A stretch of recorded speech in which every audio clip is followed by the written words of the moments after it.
On the spooktacular second episode and a very special Halloween episode of the Good Buds Ghostcast, I'll be burning some weed and communicating with the spirits through my Ouija board to bring you not just one, but two stories from the depths of Reddit, written by the talented N.M. Brown, that I got in contact with on Reddit's own Are No Sleep.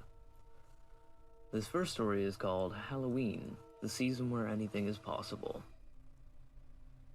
There are only a dozen or more houses on our street, and only 2 of them are families with children.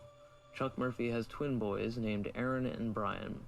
They're 7 years old and creepily well behaved for kids their age. I imagine at one time there was a Mrs. Murphy, but she's certainly nowhere to be found now. Then there's us, the Hall family. My wife Bianca and I have a daughter, Caprice, who's a 10-year-old bundle of curiosity and intelligence. Our not-so-little girl, who just 6 years ago wanted to be a pink princess for Halloween, is going as a necromancer this year.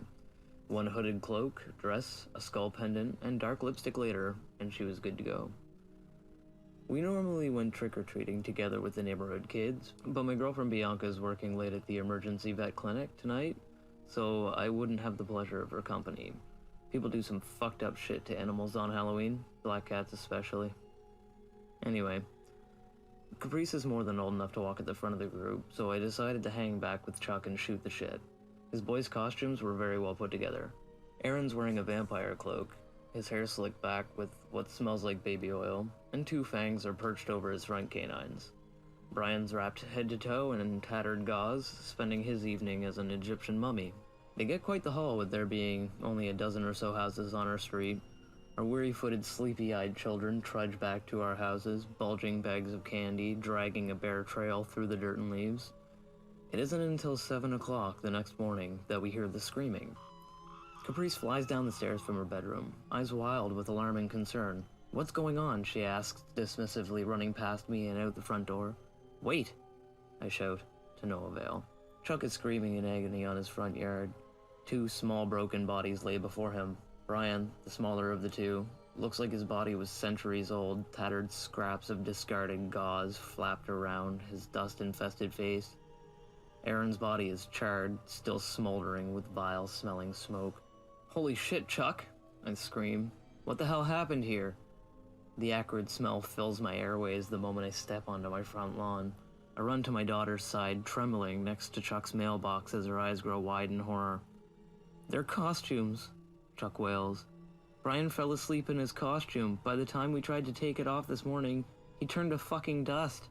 His blood evaporated right in my hands, Jared." I kneel down to console him, trying to hide the sickening in my gut from the smell.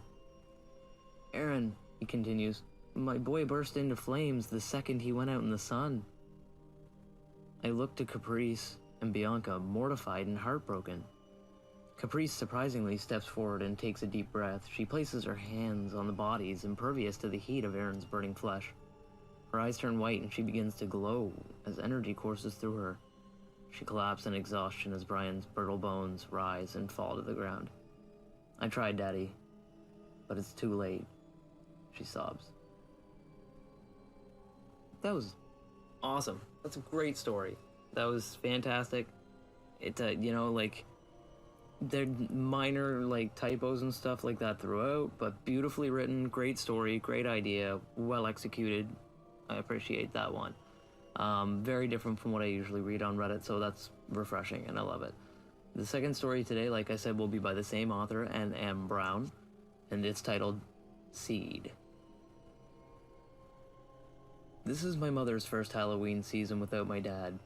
He passed away unexpectedly at the beginning of February, and they'd been married for most of her adult life. Enough time has passed for her to be able to smile again, but I still worry about her being alone in that empty house, and with her favorite holiday coming up no less. College had taken me out of state during the golden years of my father's life. Love and parenthood had kept me there, eager to settle into a beautiful family life. Kira and I never married. She was too free for that. When she told me that marriage was a meaningless construct, a mere piece of paper, I became worried about losing her. If she couldn't commit to that, I don't know why I thought 2 kids would have made her stay. So when I found out my dad had died, it wasn't difficult to pack us up and move back home. Mom would need me, and selfishly, I also knew she'd help with the kids. We settled into a nice 3-bedroom house that had decent rent about 20 miles from my mom's place. Anyway, back to Halloween. My mother had always loved the season, so I offered to bring the kids over for the evening to stay with her. We could order pizza, watch scary movies, that whole bit. I'll get you whatever snacks you want from the store. We can watch Bride of Reanimator. I know you always had the hots for Jeffrey Combs. Come on, Ma, what do you say? Surprisingly, she adamantly refuses. I'm fine, Jake. I already have a full evening ahead. Not even for wine, chocolate, and Combs? I teased. Stop it, she laughed, swatting at me. She started to ramble about the pumpkin that she grew in her garden, saying it would be the best jack-o'-lantern that the world had ever seen. All these summers I've tried to have the pumpkin patch, and all these years I haven't gotten anywhere, barely a single sprout. This year's different though. I didn't get a whole patch, but I was able to grow a single pumpkin. Isn't it gorgeous, Jake? She held the winter squash proudly in the air with both hands, as if offering it to the heavens. It was larger than a pie pumpkin, rounder than a Cinderella pumpkin, but smaller than a jack-o'-lantern. In reality, it looked more like a mutated potato. The skin was smooth, with a rust-colored vermilion hue. If not for the traces of orange at the top and the bottom, I'd think my mother had lost her mind. Still, she grew it, and I was happy for her.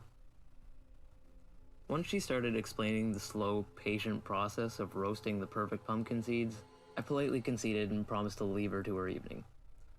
On the drive home, I couldn't shake the feeling that something was off. I made a mental compromise with myself, deciding to bring the kids by for a quick hello before taking the kids to the neighborhood's fall festival block party. If everything was fine, we'd be on our way. Surely she wouldn't be annoyed once she sees them in their costumes. The kids are in costume when I get home, Jeremy in a shining night outfit, while Bella dons a black wedding dress and face paint. We're gonna stop by Grandma's on the way to the big neighborhoods, okay? I think I saw 2 full-size candy bars sitting on her kitchen table. Wonder who they could be for, I teased. Neither sun nor moon are in sight when we arrived at my mother's house. A perfect state of dusk. Her porch light glistened off the metal witch that sat on the porch. I announced my entrance as I entered the front door, the kids bounding past me to look for their grandmother. An acrid stench curled up my stomach along with the hairs in my nose. It smelled like disturbed earth along with sweet, stale rot. My stomach flipped as my mouth filled with spit in order to purge itself. But my daughter's words stopped the bile midway in my throat. Oh my God, Grams, are you okay? Bella's voice squeaked out against the silence. I ran to them, hundreds of fatal scenarios flashing through my mind all at once about what I'll see when I turn the last corner. The silence. The smell. What I saw wasn't as bad as I thought it would be, but it was still very alarming. My mother stood at her kitchen counter, with her back to me, feverishly hacking away at a pumpkin. Flecks of blood speckled her bare feet and the kitchen floor each time she drew her arm back. Streams of crimson shot from the front of her. Christ, Mom, what happened here? I asked. She turned to us slowly, a hauntingly wide smile on her face. I looked her over quickly, finding no abrasions or even evidence of broken skin. The red liquid was coming from the pumpkin. I bought rare seeds to grow a special type. Pretty cool, huh, kids? She winked at my children, now with wide smiles of their own. No freaking way, Jeremy exclaimed. That's so cool. Language, Jeremy. My mother then turned to me, the smile quickly melting into a scowl as she met my eyes. And you, coming to check on me. What did you think, I'd fall and break a hip, Jacob? Her hands wave with emphasis as she speaks at me, covering herself with pumpkin blood splatter. The smile returns to her face as she looks at my son. I swear, kid, you clothed them, feed them, wiped their ass for them, only for them to treat you like a Life Alert commercial. We helped her clean up the rest of the pumpkin guts before heading out.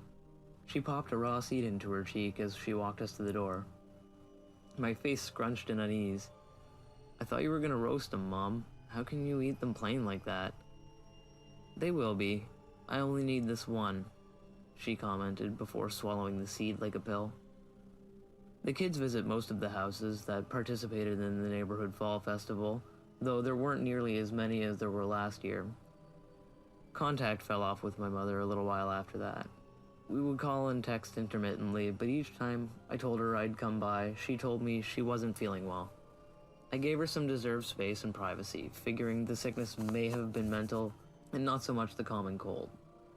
When she didn't want to get together for the third Sunday dinner in a row, well, that's when I started to worry.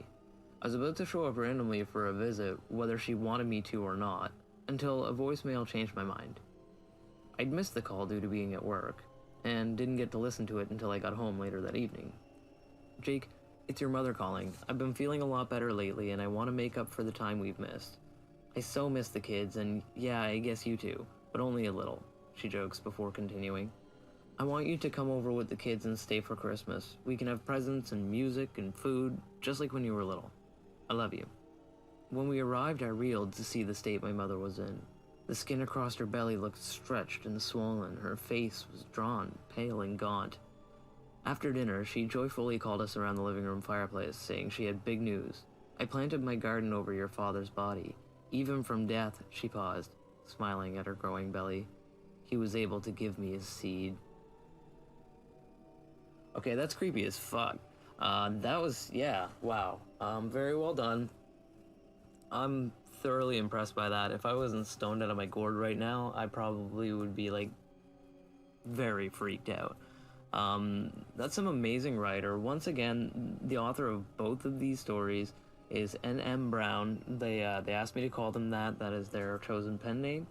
You can find their stories on No Sleep. They're absolutely fantastic, and I hope they keep posting more in the future. I really appreciate them allowing me to use these for this podcast, and I would like to appreciate all of you for coming along this second episode and this Halloween episode, and I hope you enjoyed it. It would be awesome if you could like, comment, subscribe, and share this with your friends, as well as check out our other podcast, the Good Buds Podcast, where we review cannabis strains and we shoot the shit about cannabis news and all kinds of other things. Look forward to seeing you there, and stay spooky, buds.